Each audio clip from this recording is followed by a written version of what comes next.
오늘 우리에게 주시는 하나님의 말씀은 고린도전서 14장 1절에서 5절 말씀입니다. 14장 1절에서 5절 여러분의 성경으로 찾으실 수 있길 바랍니다. 14장 1절에서 5절까지의 말씀,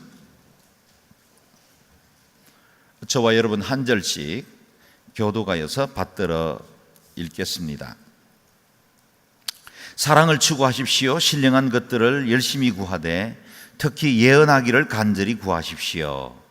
방언을 말하는 사람은 사람들에게 말하는 것이 아니라 하나님께 말하는 것입니다. 아무도 이것을 알아들을 수 없습니다. 이는 그가 영으로 비밀을 말하는 것이기 때문입니다. 그러나 예언하는 사람은 사람들을 세워주고 격려와 위로의 말을 합니다. 방언하는 사람은 자신에게 도움이 됩니다. 그러나 예언하는 사람은 교회를 이롭게 합니다. 함께 나는 여러분이 모두 방언을 말하기를 원하지만 그보다도 예언하기를 더욱 원합니다. 누가 방언을 통역해 교회를 이롭게 하지 못한다면 방언하는 사람보다 예언하는 사람이 더 훌륭합니다. 아멘. 오늘은 이강현 전도사님 예언의 은사를 구하십시오 라는 제목으로 말씀 전하실 텐데요, 오늘은 전 캠퍼스가 부교역자 설교의 날로 삼았습니다. 정말 오늘 이렇게 멋지죠? 정말 좋은 교회입니다.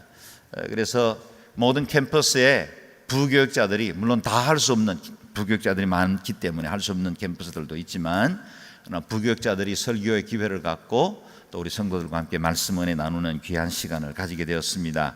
오늘 이강현 전사님 설교하실 텐데, 제게는 얼마나 큰 힘이 되는지 몰라요.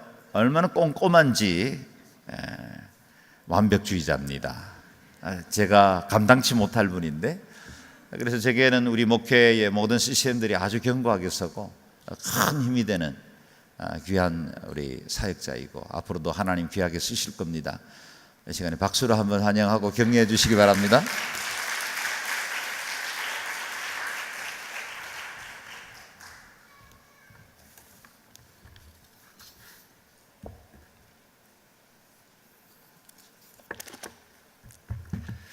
고린도 교회는 여러 문제들을 안고 있었지만 크게 두 가지의 문제점이 있었습니다. 하나는 분파의 문제입니다. 바울파, 아볼로파, 게바파, 그러니까 베드로파, 그리스도파, 이렇게 네 개의 분파로 분열되어 있었습니다. 바울은 고린도 교회 성도들에게 모두가 같은 말을 하고 분열이 없고 한마음 한뜻으로 굳게 연합하기를 주 예수 그리스도의 이름으로 권면하였습니다. 또 다른 문제는 오늘 우리가 살펴볼 방언 강조의 문제입니다. 고린도 교회 성도들은 인간의 이해를 뛰어넘는 방언 사용이 영적 권능과 영적 성숙의 증표라고 생각하여 서로 경쟁까지 하였습니다. 이러한 고린도 교회의 두 가지 문제점은 오늘날 한국 교회가 당면하고 있는 문제들과 흡사합니다. 고린도서가 영어 약어로 하면 COR이거든요. 그리고 독일어로 하면 KOL, 그러니까 KOR입니다. 이게 이름이 비슷해서 그런지, 코리아 코리아 이름이 비슷해서 그런지 한국 교회는 고린도 교회처럼 교단, 교파 간의 갈등과 개인의 신앙 문제로, 그 신앙 차이의 문제로 분열이 빈번히 일어나고 있으며 방언을 지나치게 강조하는 경향이 있습니다. 영국의 세계적인 역사학자 E.H. 칸은 그의 저서 역사란 무엇인가에서 역사는 현재와 과거의 끊임없는 대화이며 이를 통해 인간은 점점 진보한다 라는 낙관적인 입장을 취하지만, 실제로 인간은 역사를 통해 아무것도 배우지 못하고 똑같은 실수를 반복합니다. 영국의 과학소설가이자 역사학자 허버트 조지 웰스는 역사는 단순히 앞으로 가는 게 아니며 역사를 통해 우리는 아무것도 배우지 못하기에 역사는 되풀이된다라는 말을 남겼습니다. 투자의 기재 워렌 버핏은 한 일간지에서 역사에서 우리가 배운 것은 사람들이 역사에서 배우지 못한다는 사실이다 라고 헤겔의 말을 인용하기도 하였습니다. 이처럼 고린도 교회를 어지럽혔던 문제들은 진보적으로 그 문제가 해결되지 않고 지금도 여전히 우리 피부에 밀착되어 있습니다. 사랑하는 양지오누리교회 성도 여러분, 하나님께서는 오늘 우리에게 고린도 교회의 역사를 되풀이하지 않기를 원하십니다. 지나치게 방언을 강조하는 신앙의 모습을 뛰어넘길 원하십니다. 그렇다면 하나님께서는 오늘 본문 말씀을 통하여서 우리에게 무엇을 말씀하고자 하실까요? 오늘 본문 말씀 1절을 함께 읽겠습니다. 사랑을 추구하십시오. 신령한 것들을 열심히 구하되 특히 예언하기를 간절히 구하십시오. 아멘. 바울은 특히 예언을 간절히 구하라고 합니다. 1절을 좀 더 자세히 보자면 전장, 앞장 13장, 이 사랑장에서 언급했던 사랑이 가장 중요하니 사랑을 추구하고 그 다음에 성령의 은사를 사모하는데 모든 은사들보다 더 나은 은사는, 가장 큰 은사는 예언이라는 의미입니다. 바울은 방언 강조의 문제를 겨냥하여 2절과 4절에서 예언이 방언보다 더 나은 이유를 설명합니다. 우리 2절과 4절을 함께 읽겠습니다. 방언을 말하는 사람은 사람들에게 말하는 것이 아니라 하나님께 말하는 것입니다. 아무도 이것을 알아들을 수 없습니다. 이는 그가 영으로 비밀을 말하는 것이기 때문입니다.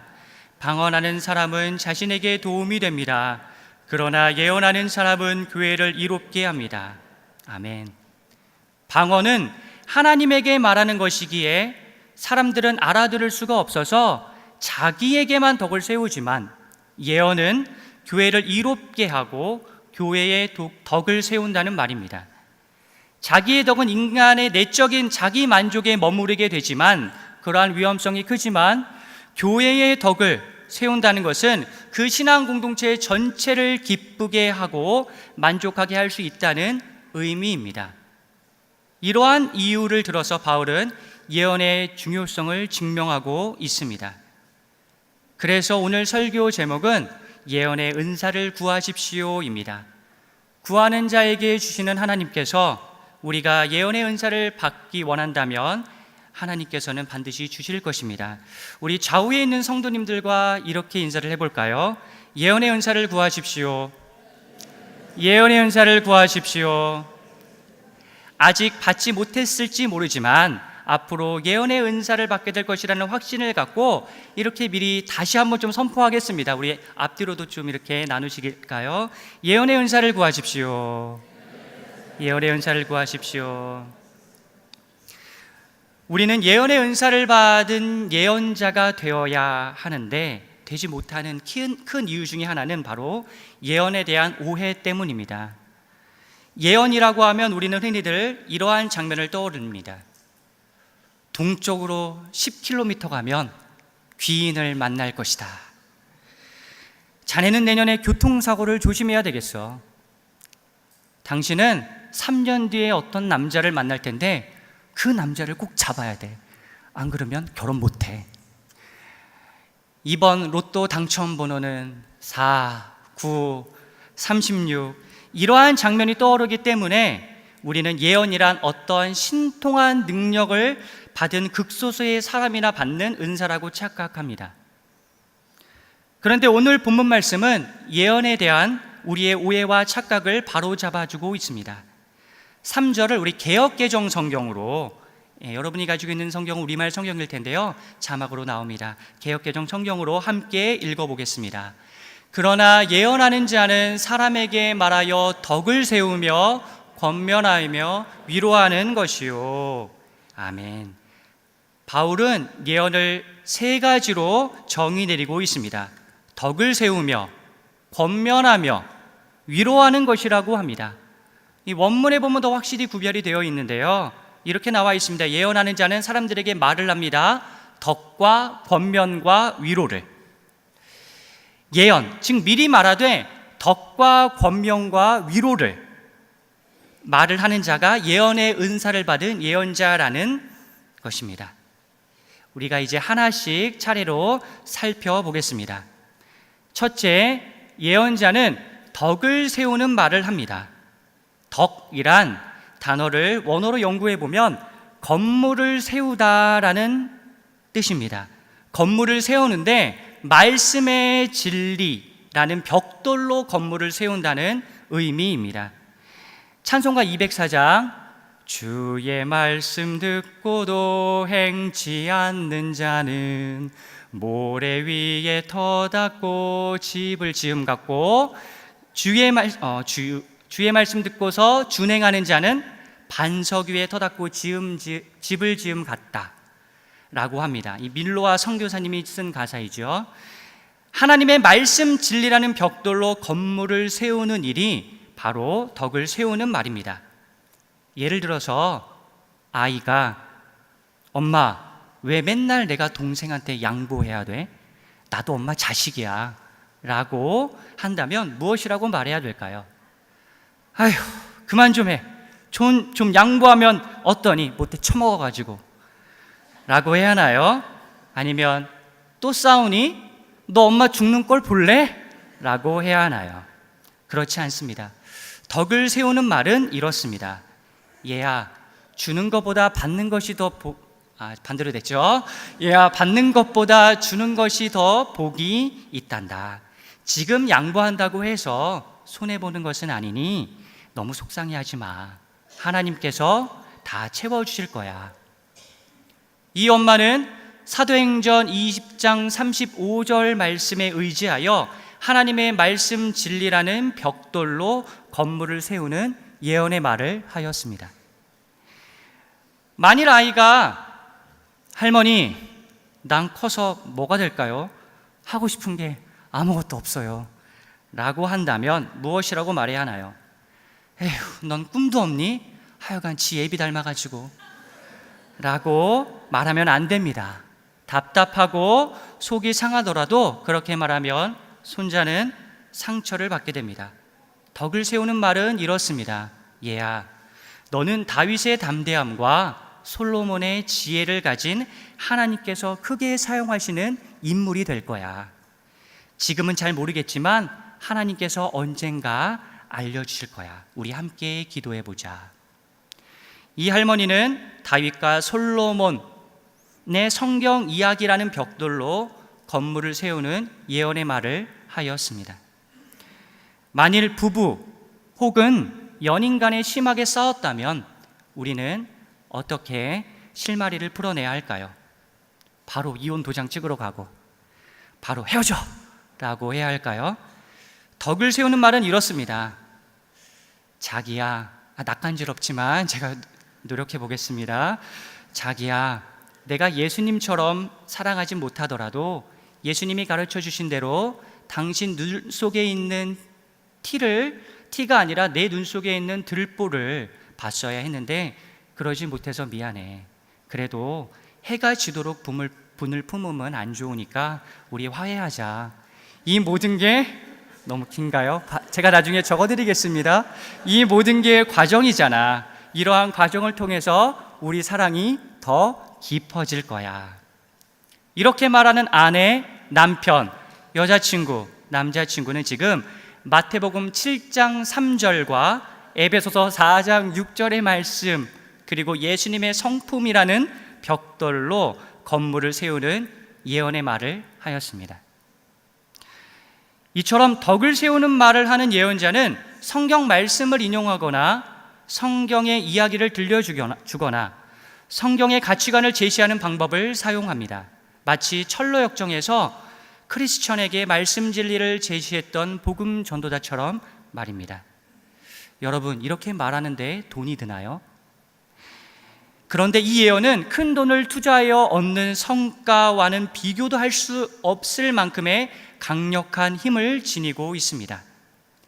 하나님의 말씀은 살아있고 힘이 있으며 양날선 어떤 칼보다도 더 예리해 혼과 영과 관절과 골수까지 찔러 쪼개기까지 하며 마음의 생각과 의도를 분별해내기 때문입니다.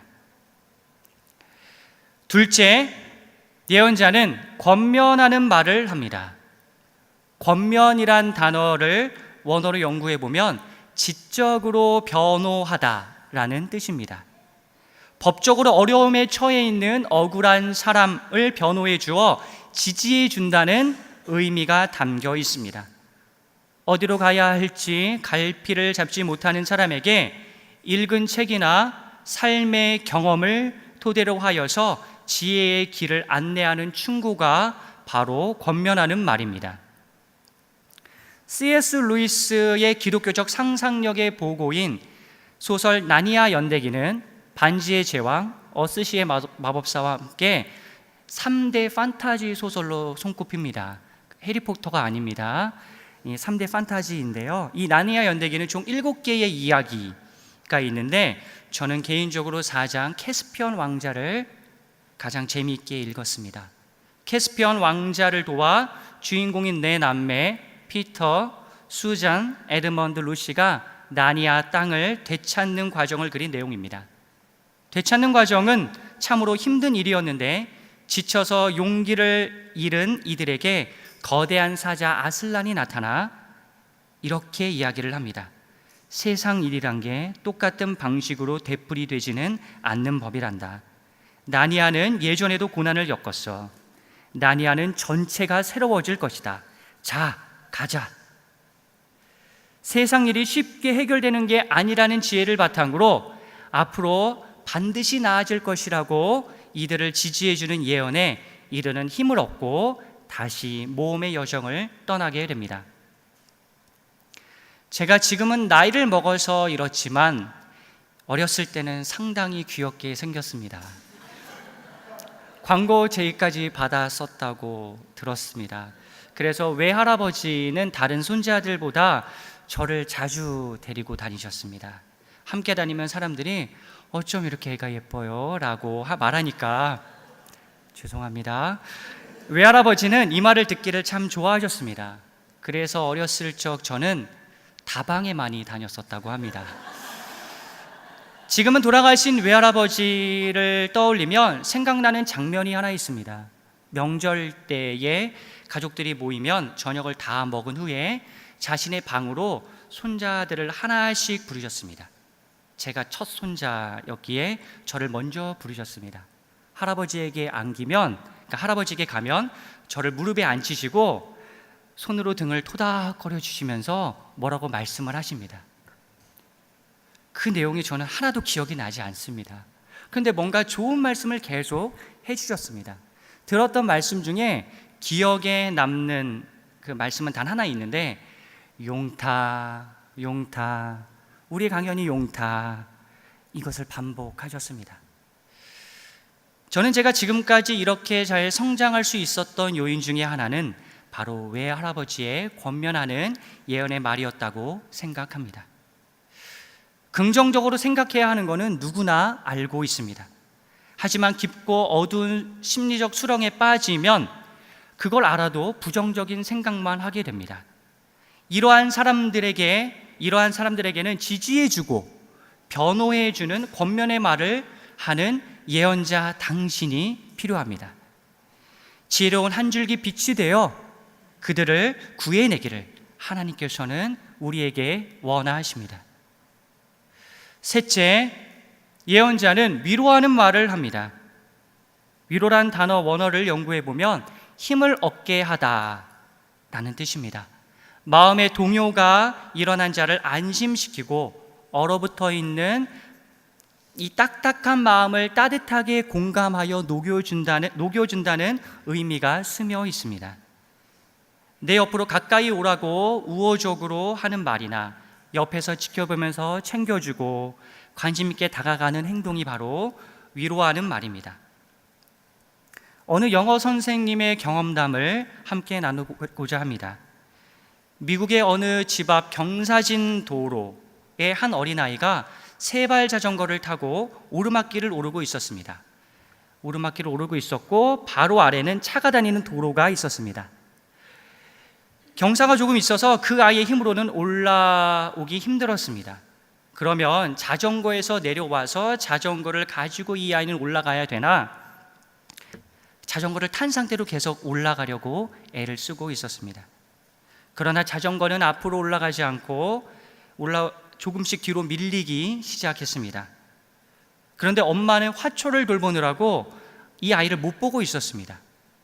그러다가 빵빵 소리가 나서 이게 이렇게 주변을 보니까 아이는 계속 이렇게 내려가는 겁니다. 이게 힘이 붙여서 내려가고 있고 차가 다니는 도로에까지 아이가 다다른 것이었습니다. 엄마는 급히 뛰어가서 차가 달려오고 있었던 그런 찰나였기 때문에 급히 뛰어가서 아이를 잡을 시간은 없고 해서 자전거 앞바퀴를 잡고 자신의 안쪽으로 뒤집었습니다. 다행히 아이를 구출할 수 있었습니다. 사고를 모면한 순간 엄마는 놀란 마음을 쓸어내리며 아이를 와라 끌어안으면서 이렇게 말하였습니다. 아이 이름은 케이트였습니다. I love you, Kate. Do not be surprised. I love you so much. Go back to the living room. I'll make some cookies. This is a secret between us. 사랑한다, 케이트. 이제 놀라지 않아도 돼. 엄마는 너를 매우 사랑한단다. 우리 거실로 가자. 엄마가 쿠키 만들어 줄게. 오늘 일은 우리 둘만의 비밀로 하자. 엄마는 매우 놀랐겠지만 더 놀란 아이의 마음을 먼저 달래주었습니다. 혼날지도 모른다는 생각에 주눅이 들 아이를 위해 사랑한다고 말해주었고 아이가 좋아하는 쿠키를 만들어주겠다고 하였습니다. 이와 비슷한 상황이 한국에서 있었습니다. 벌써 기대가 되시죠? 버스를 탈 때 막차 시간이 임박하면 한국 사람들은 기다릴 때 인도에서 기다리지 않고 도로 아래로 내려갑니다. 늦은 시간 어느 어머니가 버스 정류장 근방에서 어묵을 먹고 있었습니다. 아이는 아이스크림을 먹고 있었습니다. 아이는 어묵을 안 먹으니 홀로 버스를 기다리고 있는데 어른들이 다 도로 아래쪽으로 내려가고 있으니까 자신도 따라서 도로로 내려갔습니다. 그런데 버스가 막 코너를 도는 찰나에 아이는 조금 위험한 곳에 있었는데 사람들은 버스 운전사가 볼 수 있으니까라고 안심을 하고 있었습니다. 그런데 이 상황을 어묵을 먹고 있던 엄마가 목격을 했습니다. 어묵을 먹다가 아이가 없어서 보니까 도로 위험한 곳에 자신의 자녀가 있는 것이었습니다. 버스가 막 칠 것 같은 상황이 있으니 엄마는 기겁하여 신속히 달려가 아이를 두 번에 거쳐서 확 끌어서 낙하채서 인도로 끌어냈습니다. 앞에서 언급한 미국과 비슷한 상황이죠. 미국 엄마는 I love you so much 라고 했습니다. 한국 엄마는 무엇이라고 말했을까요? 한국 엄마는 이렇게 말했습니다. 너 눈깔은 어디다 두고 다니는 거야? 이렇게 소리를 지르면서 애를 때리기 시작했습니다. 주변 사람들이 다 쳐다보니 엄마는 당황하여 때리기를 멈추고 목소리를 낮췄습니다. 그러면서 아이에게 마지막으로 이렇게 이야기했습니다. 너 집에 가면 죽었어. 물론 이게 정말 한국 엄마들의 마음인가요? 아닙니다. 아이가 걱정되어서 그랬을 겁니다. 그런데 이렇게 감정 표현이 다릅니다.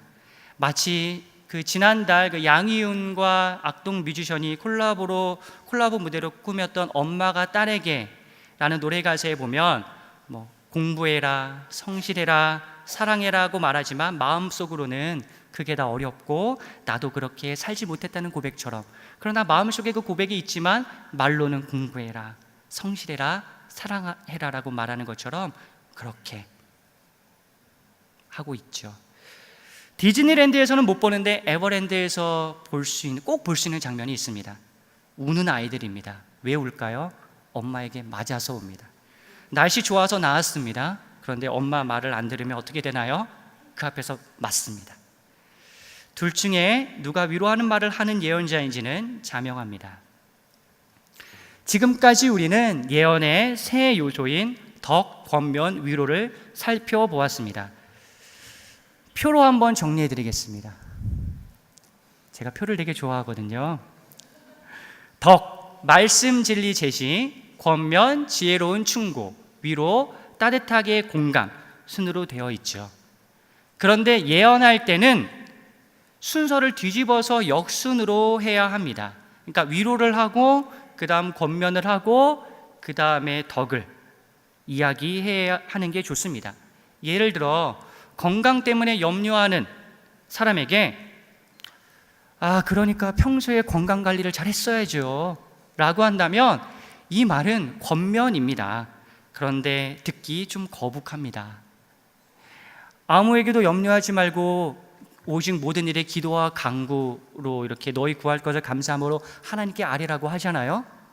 뭘 걱정하나요? 기도하세요 라고 한다면 그것은 덕이긴 하나 듣는 사람의 마음이 불편해집니다. 많이 걱정되고 힘들겠네요 라고 위로를 건넨 후 제가 TV에서 보니까 이 병에는 이게 좋다고 하던데 제가 좀 구해다 드릴까요? 우리가 평소에 건강관리를 잘 하시면 금방 회복되실 거예요 라고 권면을 하고 나서 성경에 보면 아무것도 염려하지 말고 기도하라잖아요. 함께 기도해요.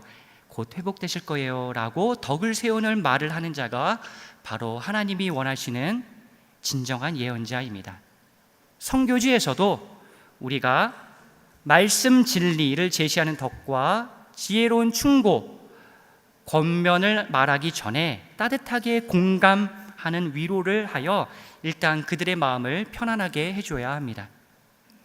이러한 예언의 표본을 예수님은 비유의 말씀으로 들려주셨습니다.